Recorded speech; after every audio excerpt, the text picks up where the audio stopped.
Welcome to the Highbury Squad. You can follow us on Twitter at Highbury Squad. In fact, it's the same on Instagram, YouTube, Facebook, and eventually iTunes. Join me, Sophie, aka at Soccer Diva, Amanda, aka at Gooner Girl 1969, and our very special guest, Super Kev, Super Kevin Campbell. It's just like being down the pub with your mates. Hi everyone, and welcome to a sombre Highbury Squad pod. We all know why, that we're all going to be pretty down. We're going to try and have a little bit of a laugh. I say that, trying to be positive. But tonight, today, this morning, whenever you're listening, I have my podcast brother, Kevin Campbell. Hello, Kev. Hi, Amanda. How are you, darling? Devastated. I'm just going to put it in one word. And how are you? I was hurt last night. I've got to admit, I was hurt bad. But you know what? It's a new day. It's Dicky Bow Thursday today. So I am fine. I'm telling you. Is that all it does for you, to cheer you up, wearing a Dicky Bow? Dicky Bow Thursday means a lot more than just a result. Okay. Dicky Bow Thursday is a mindset. I love your Dicky Bow Thursday. And what you know what today is the first day of moving forward, and we're actually gonna listen. We're gonna cover it in the pod, so I don't want to say too much. We are. So let me move on to my fabulous, wonderful podcast sister in La La Land, Ms. Sophie. Hi. I don't. Do you remember that? Do you remember that episode of Friends when Joey first met Ross, and Ross walks in and he always used to say like hi, and Joey's like, this guy says hi and I want to kill myself. That's how you feel. That's how. Yeah. I think that's billions of Gooners on this planet. I just can't really get over it. I can't. I'm just thinking. But I just want to talk about something. We'll lead into it, obviously. There's going to be rules on this pod. We weren't going to do a pod, listeners. But when Kevin and Sophie started going at each other on WhatsApp, I thought, right, I'm going to do a podcast tonight. Because we all know how we feel. We all agreed to a certain degree of what actually happens, why it happens and what's going on. But we're just going to put our thoughts down. And you know what? Unfortunately, it's not going to be one of our best happy pods. But I just want to mention something that, 4 days ago, it was the anniversary of Anfield 89. I didn't cover it in the last pod. And I was thinking back to this morning when I was walking to work, literally depressed as fuck, basically, thinking to myself, this lot in Baku to that lot at Anfield that night where no one gave us a chance 30 odd years ago. And the fact that we had a manager like George Graham, and a captain like Tony Adams. What we would have given to have Tony Adams on that pitch last night, none of this rubbish that we're watching defending would have happened. So I want to say 30 years ago was one of the best footballing nights of my life. Most people who listen to this pod know that. And then we jump forward 30 years to what we watched in Baku. So I'm actually not sure where to start, but I feel let down, disappointed. I feel everything that we all feel, but I want to just go into, let's start at the beginning with his team selection. I am disappointed that Mkhitaryan couldn't have been on the bench. We've covered that in the last pod as well. We're all devastated and all pissed off that went on. It looked interesting in Baku. I have got friends over there that were sending me pictures. It looks a beautiful place, just not for a football final. He couldn't go, so slightly limited on his options, old Emery. And then the team comes out. So, Kev, in a very short space, because we're going to cover everything, what was your first reactions when you saw the team? That was the best team he could have picked. That's what I felt. That was it. Yeah. Yeah, that was the best team he could have picked, considering the personnel that was there. I thought it was the right choice, and playing three at the back have seen us through quite a bit in the Europa League. So I thought, hey, let's go. And Soph, the same thing. Were you happy with who he picked? I totally agree with you guys. I don't think he could have picked a better team in hindsight, only because of the last 20 minutes. Iwobi for Ozil may have given us a completely different complexion as a team, especially when Chelsea started gaining momentum on the flanks in the last 20 minutes of the first half, and then the way they dominated the second half. So, yeah, you can't fault him for the team he picked. He picked the best team. Only thing I would have done is started Leno in goal, not Cech, even though Cech made a couple of wonderful saves, to be fair to him. Okay, let's discuss Cech. For me, and I don't know what anyone else was watching, I thought he was virtually man of the match, if I'm honest. I know he let in 4 goals, but most of them weren't his fault anyway. He saved us. It could have been 7 or 8. Kev, do you agree with Soph? Should Leno have played? Well, listen, I would have played Leno to Okay. start. Not any disrespect to Petr Cech or thinking, because of the announcement or anything like that. I just would have played that he's the better keeper right now. That's all. But I think Petr Cech was outstanding. Arsenal's best player last night, for sure. I agree with you on that one. And he did produce some fantastic saves. He kept the score down. Yeah. If we're really honest. And, because there weren't much defence in front of him throughout the game, especially the second half. So they were taking pot shots. Still couldn't save a penalty, could he? Still couldn't save a penalty. His record for penalties. Okay, look, I complimented him, did I not? I think that if it wasn't for him, we probably would have lost 6-1. He had no protection. No. The dude was under siege in the second half. Made some great saves in the first half. I'm not saying Leno's better at saving penalties, because I don't think he's proven that in that area either. And that's not the reason why we lost the game. We'll get more into that. But yeah, I think, Cech looked as bitterly disappointed in it as anyone by the end of it. And I don't think any of us questioned his professionalism. Just maybe Emery could have made a real stance there as Arsenal manager by picking his best keeper with no sentiments. I wanted to see him be a bit more ruthless, and he wasn't. But in the end, it didn't come back to bite us in the arse, did it? If we're being fair. No, to me, Cech wasn't the problem last night. For me, let's just go through the team, and I agree with what Kev said. That was the only team he could pick, really.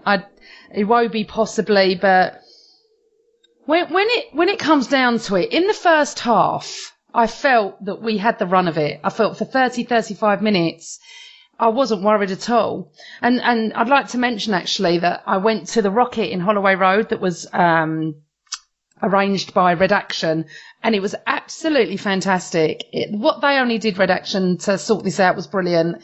The atmosphere was phenomenal. And I really wish that every pub, the players could have seen what it was like, because we are so passionate wherever you were in the country. I mean, Kev, you were in O'Shea's, weren't you? That looked brilliant as well. So if you're in La La Land, but you know what I'm saying? That around the world, the passion for this game. Gooners were everywhere. Everywhere. Pubs were packed here. Pubs were heaving here. It was insane. Yeah. Yeah, I was driving up to the Emirates because I parked right outside, and pubs were heaving. It was fantastic. The atmosphere was brilliant. I just wanted to mention that. Sorry. So well done to Redaction for that. But my point is this. We didn't take our chances. We didn't have many clear cut, but we didn't take our chances. Now, let's just talk about the penalty on Lacazette. Soph, did you think it was? At first I didn't. I thought it was 50-50, but then when I saw the replay, I thought he clipped him. And I think the biggest beef Arsenal, and I don't think Arsenal fans are making any excuses that that's the reason why we lost, but momentum is everything. And there were 2 moments, and you mentioned both. The first one was Aubameyang had a golden opportunity in the first, 8 minutes?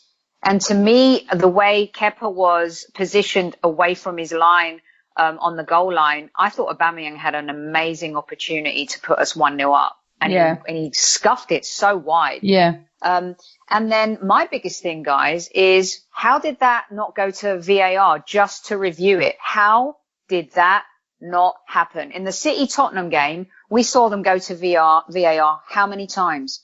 I was so shocked that it didn't even get into consideration. Why didn't it? Maybe though, you guys Soph? can. But why? I don't know, guys. Why? I said the same thing, Sophie. To be honest. But why didn't our players surround the ref? So why didn't it go? Why he could... We're not bullies. No, we're not. Exactly, Amanda. Okay. Brilliant point. Other teams would have surrounded the ref and would have hounded him, and he would have said, "Okay, let's check it. These things happen in football." I was so blown away by that, and at that point, my heart sank, and I was like, "Oi, is it going to be that kind of night?" But even having said that, it still should. If there's an infringement, it still should go. The referee should get a call about the incident.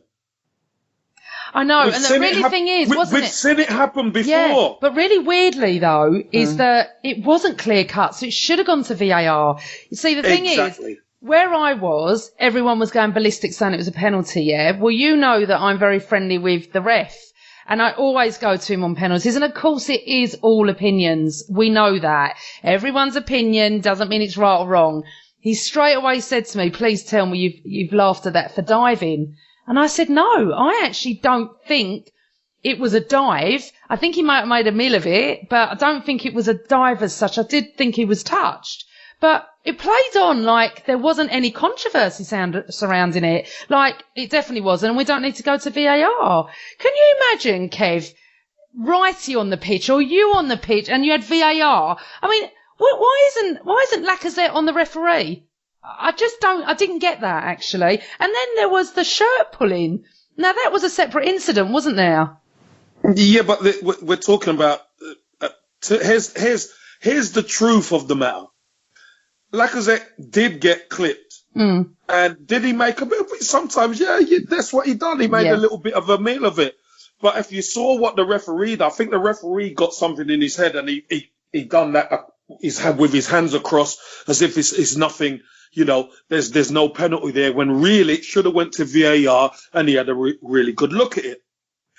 But the point I'm going to make about Arsenal Football Club right now is the players are too nice. Yes. They are too nice. I'm telling you now. 100%. I am telling you now, if my grandmother was on that pitch against me, she will get kicked. I'm telling you. And that is the mentality that we had back in the day. We don't care who you are, whether you're friends or foes. We are going to beat you. And that's the mentality that the team don't have. They don't have it. And it's sad to see. And it hurts me to see it because I know what it takes. And that's why I was so hurt. Yeah. Wow. It's a brilliant point. We're a very soft team.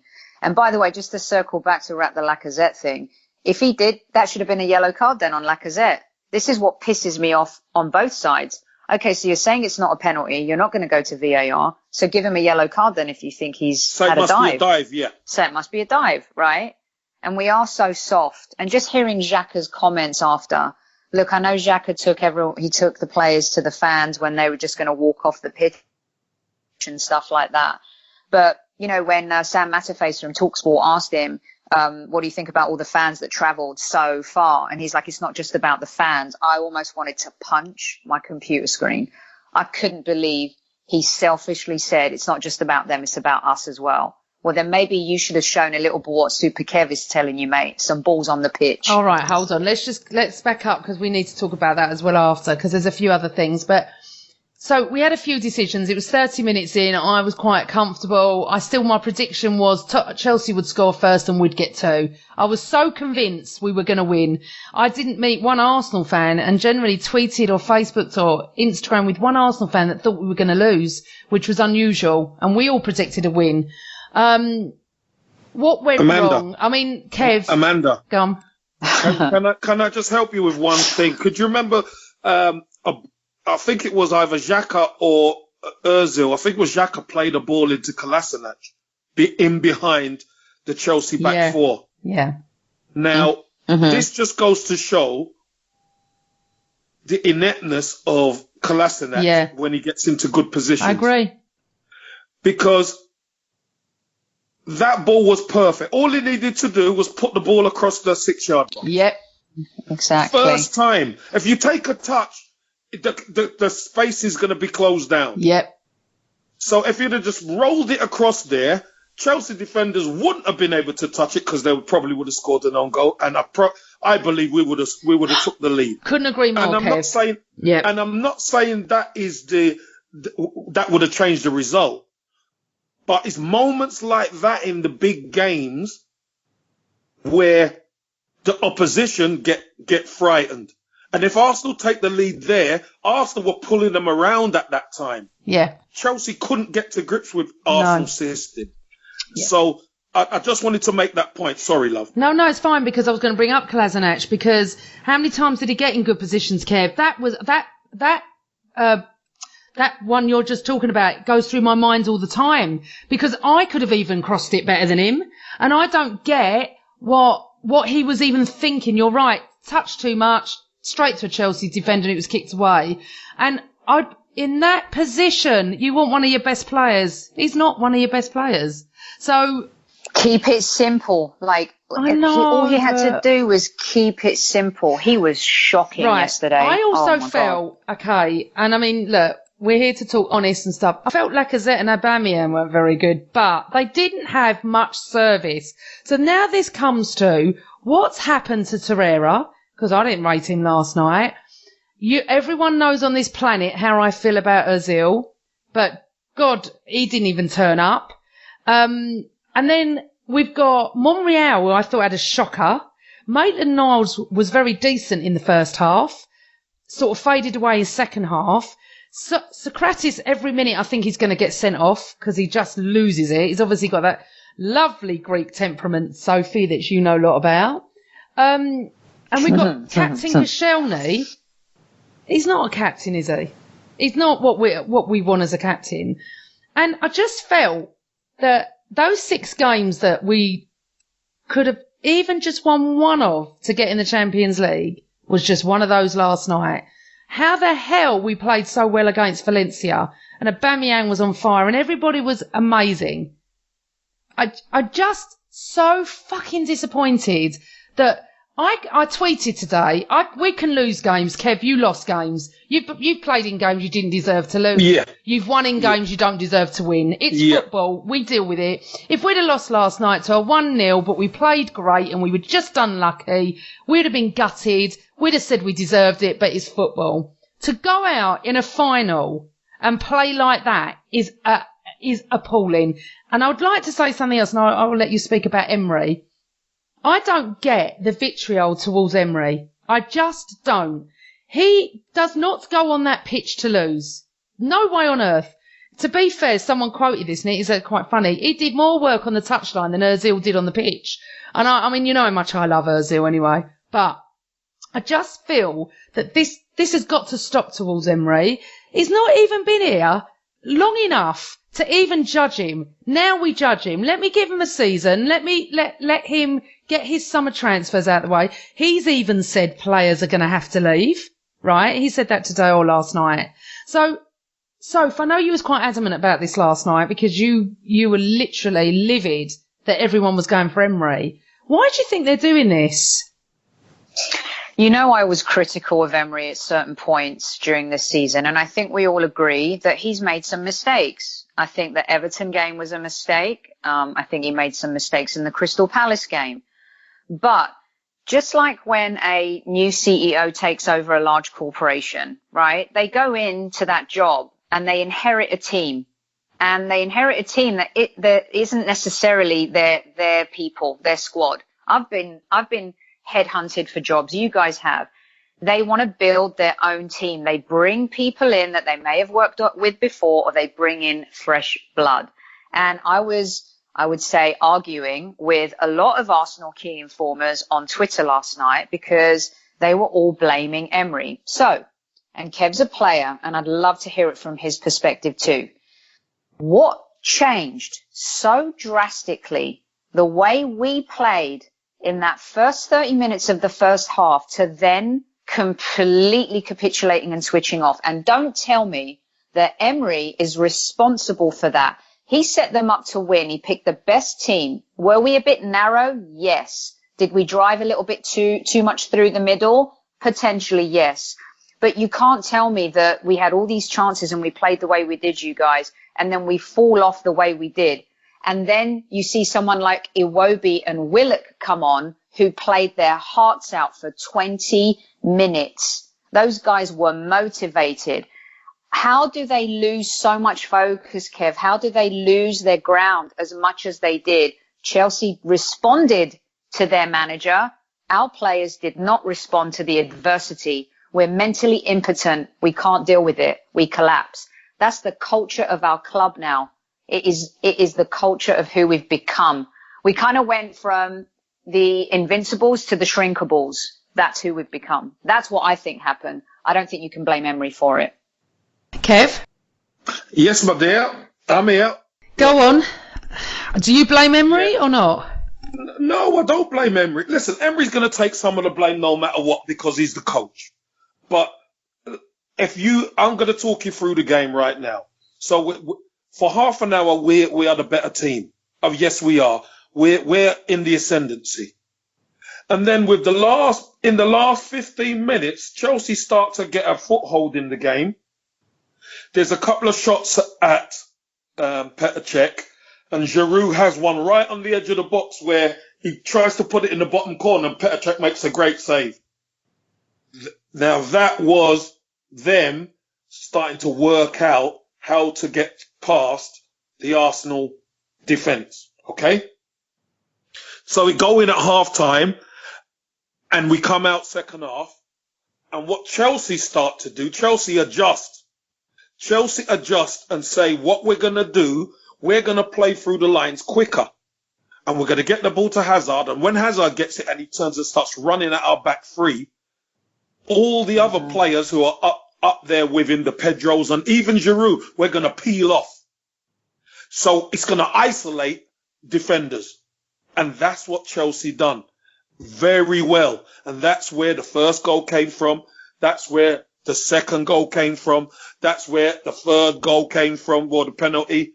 And that's where the fourth goal came from. If you watch where Chelsea play, they were getting the ball and they were driving at us, and players were peeling off the back three, and we couldn't deal with it. That is the issue. The issue is they're coming straight through the middle of the pitch. We haven't got much legs in there.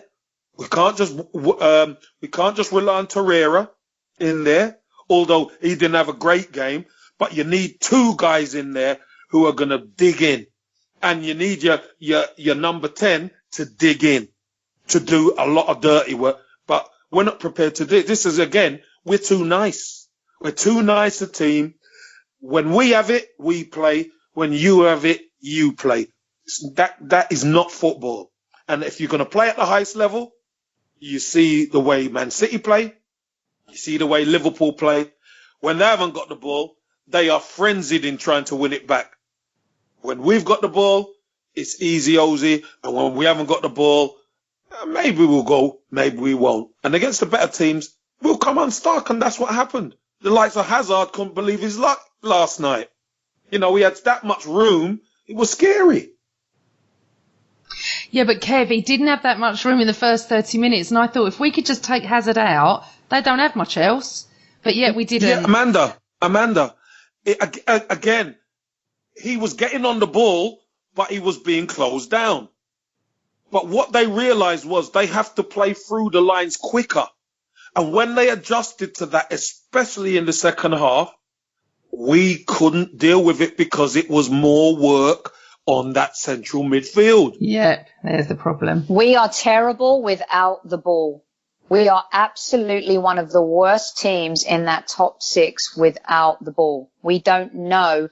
And maybe that's where you can criticize Emery a little bit. Does he do enough of that? But I think this goes back to what we've said on the pod throughout the season, you guys. We just don't have the players who can execute it.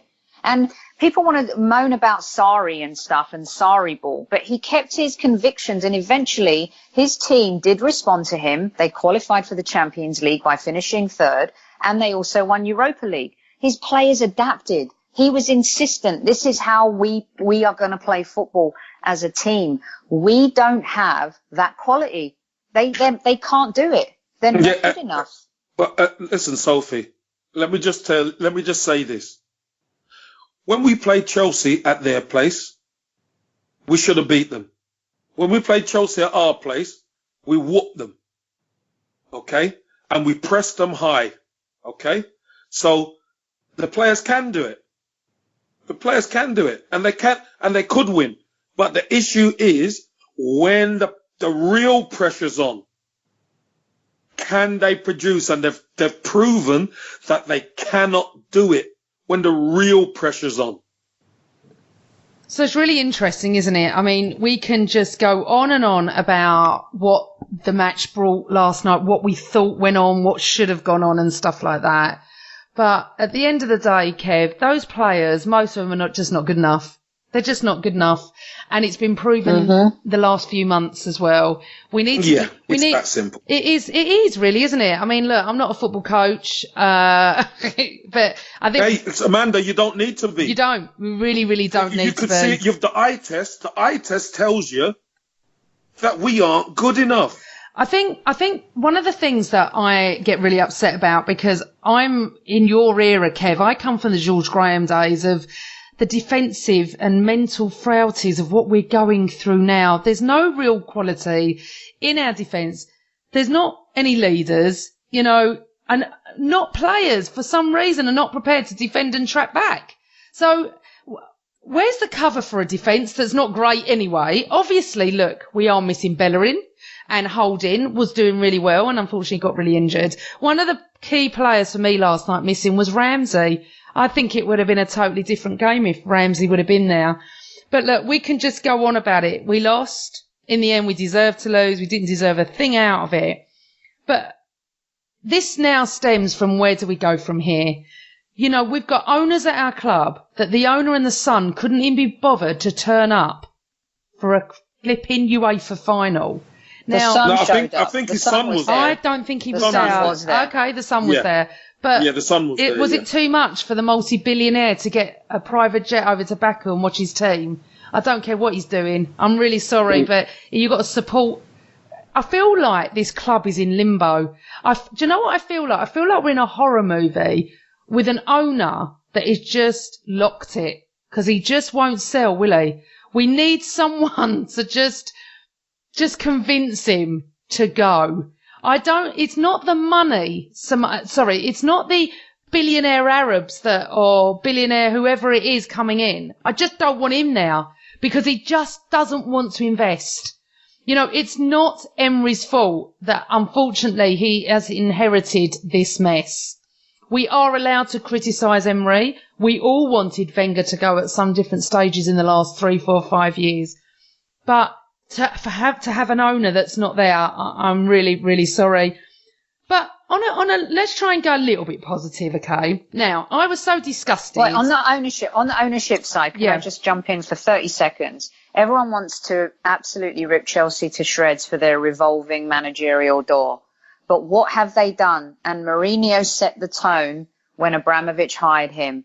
No matter who has come in as manager, it's zero tolerance. They have built a winning culture. We used to have that with Wenger in the early years and George Graham, from 89 onwards. We had that. We don't have that anymore. And it's amazing that Sarri wins his first ever trophy against us. That is the thing. In their worst season, supposedly, look what they achieved, because it is unacceptable to not win. And somehow they found a way to win. And that's a really big problem for Emery to overcome, to rebuild a culture of a club, let alone get players playing. I think that's a huge problem for us. Sophie? Yes, my love. What has to happen is this.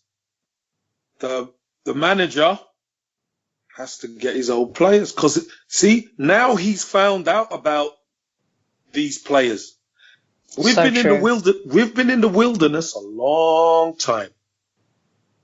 And whether we like it or not, we could talk about past regimes, etc. The players that have been at Arsenal haven't been mentally strong enough. They haven't had the conviction to go on and challenge, make a challenge for the Premier League. Yeah, in the cups now and again we could produce and we could win, which was fantastic.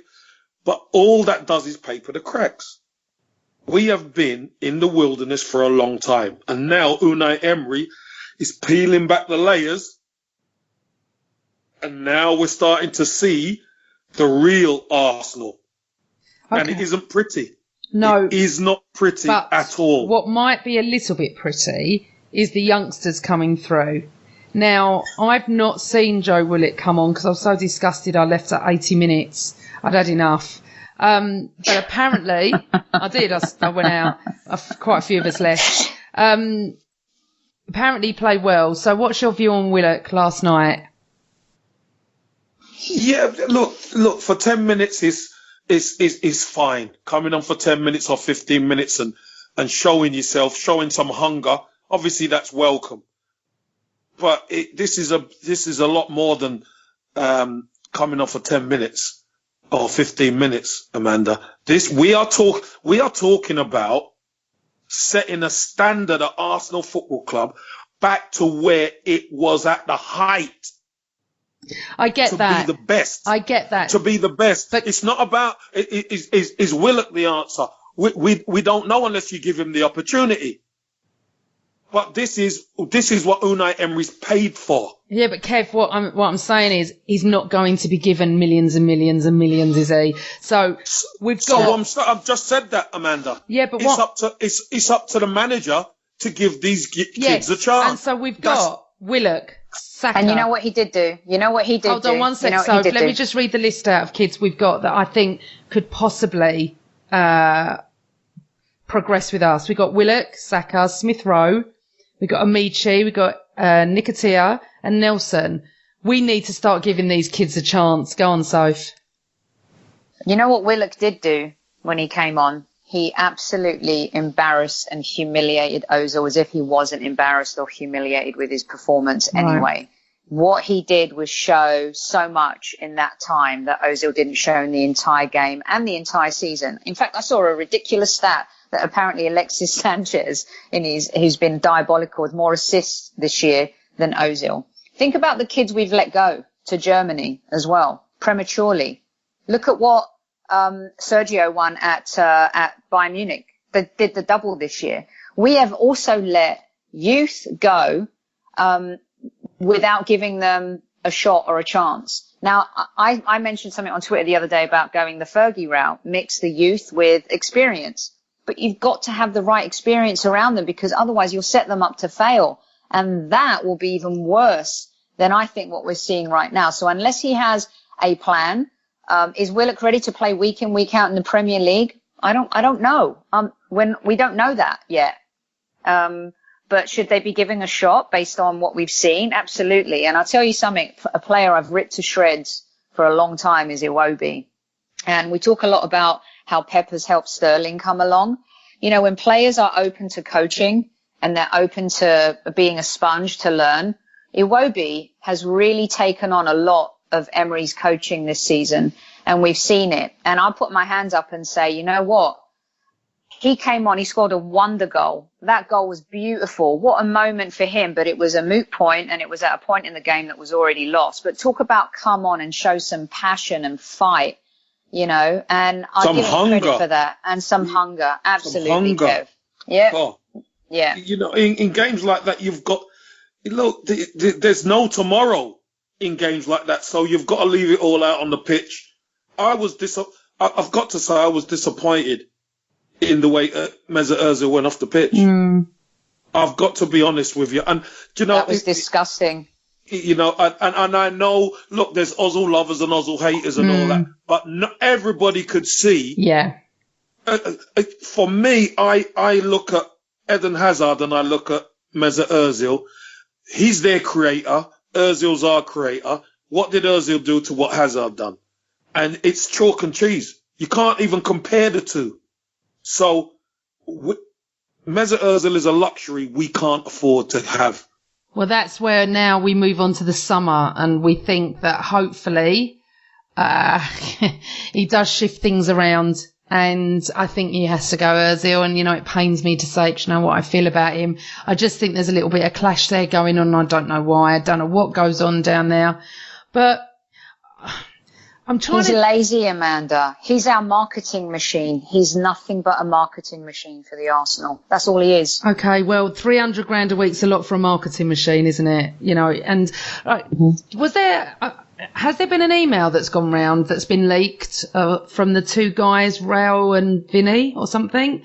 Something about there was an email that was about leaked. sticking together. Yeah, but this is a small setback and we should stick together and it's not a big thing. Maybe they've got a plan for the summer. This is why I feel if the Champions League final wasn't looming, I would be still devastated today, but I'd be over this in a few days' time. The fact that that's going to be looming in the next 48 hours is not helping our mood. I know that.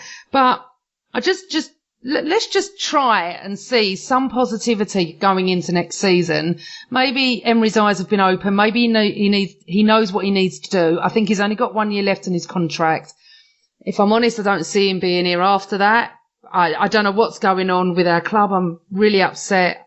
Actually, I feel quite heartbroken, if I'm honest, that what's going on. And I do 1,000,000% blame Kroenke for all of this and how this club has been going forward at the moment. But there's no end to it because he's not going to sell. Okay. I think the day he sells, if he ever did, would be the happiest day of my life, my Arsenal life, because I just think he's one of the worst owners ever. I do. I think I'm trying to be positive, but the negative side of me is worrying. I have to be honest about what's going on. But it's tough, isn't it? Because we have got Tottenham playing Liverpool in the biggest game on the planet on Saturday night. And as much as we've covered it before, not interested. I know. No, wait, hold on one second. Let's talk about that ownership real quick, because how the mighty have fallen. Man United and Arsenal, we were the dominant forces in the Premier League for so long. Our rivalry, there's nothing compared to it. There isn't, not yet. Teams are still building that history. And the email they sent was, I know we're all hurting right now after a painful and disappointing night. We all know that getting our great football club back to where it needs to be won't be easy, with plenty of highs and lows along the way. And today was one of those lows. Let's keep some perspective. It's a tough moment right now, but we have much to be positive about when reflecting on this transitional season and looking forward to the next. Transitional season, yes. But I feel like with Emery, right, he had us punching above our weight. He got us into places that I don't think many of us did. But once we got into those places, we capitulated. And for some of that, he is to blame. Is he to blame for everything going on at Arsenal? Absolutely not. I tell you one thing, if he doesn't improve our away form by November, then I will be on the fence about considering making a move. It's those small things, you guys, that we need to fix. But there's a systematic cultural problem at Arsenal, which he's not responsible for. And that is going to follow us for a very long time. So you do need a very strong coach who has a strong backbone to be able to cope with all of those things and be inventive, because he's not going to be given the money to spend in the summer. He won't. No, that's what he's I got think. to sort that defence out. Yeah, but Kev, with what? Properly. No, he's got, he's got, listen, let me tell you something. If he doesn't get the funds, where's it coming from? No, how do you mean? Look, there's... Maybe coach. No, hold on. There's teams out there with a lot less players than us who are better than us defensively. It's not a matter about you having to buy big name players. Buy players who can do the job. Go and get players, even if it's lesser players. Look what George Graham done when he came. He got Nigel Winterburn, Lee Dixon and Steve Bold. They weren't the great players. Coming from Stoke, they were lesser players. But what did he do? He built. Yeah. And that's what Unai Emery has to do. That's what he has to do. You need players who would take this defensive responsibilities on and be tough and be determined and have that mentality. That will do me. That will do me. I don't want no names. I want people who are going to do their job. Unfortunately, on the field and off the field, it's been a shambles. But I think what's making it even worse, Kev, is Saturday night's looming, and it's like, I swear I will go to. I know you can't even discuss this, Kev. Because listen, I'm going to send you, and I want you to put it on. I'm going to send you girls the photo of me with the T-shirt on. None of the above. I'm not interested. I'm at a wedding, and my phone's going to be off. The wedding's in Timbuktu. Thank you very much. So me and Sophie obviously want Liverpool to win, and we're all Scousers now. We're all singing "You'll Never Walk Alone" for the next 48 hours, and the loads and loads of thousands of billions of Liverpool fans have now got billions of Gooners as fans. It's like, yes, and as my northern mate said to me, you're the only ones that want Liverpool to win. Everyone else wants Tottenham. I don't care. I don't care if Liverpool score an offside goal, handball in the 89th minute. I just have them to beat them. And interestingly, Kev, the ref who's on this show is currently driving to Madrid with quite a few Scousers in his car. They started singing your name and asking who you wanted to win. And I said I'd mention it on the pod. And I said, I think I know who Kevin wants to win, but he couldn't possibly say it. But none of the above. None of the above. If only they could both lose. Amanda, right, you're wicked. No. You're wicked, girl. You're wicked. Yeah, she's naughty. Very I'm naughty. Naughty. But they all send their I'm going love to go see you. Rocket Man. No, see, I know so many people that are not watching this match. I have to watch it. I could not be out with my phone off. I couldn't cope. I'd have to know what's going on. So me and my other half are going to be watching it in my flat on Saturday. And all we can say, well, on behalf of me and Sophie, is that, come on, you Reds. That's it. Come on, you Reds. I'll even sing that song with you. I'll do a duet with you. I'll do anything it takes. LA. We've got to learn the words to that one. We know You Never Walk Alone, or Firmino, or I'll learn all the songs. Just Steve Gerrard. Don't even go there. Don't even go there. But yeah, so listen, good luck, Liverpool. I'm not going to go there anymore because every Arsenal fan on this planet, apart from Kev, wants Liverpool to win. So it is the end of season. But that doesn't mean he wants Tottenham to win either. No, he You've got to quantify that. He doesn't. And he can speak for himself with his None of the Above T-shirt. We need to see that on Twitter, don't we, and Facebook, None of the Above. Listen, I'm sending it to you to put on, ladies. Trust me, because I don't want nothing to do with it. Kev, listen. So I want to say thanks.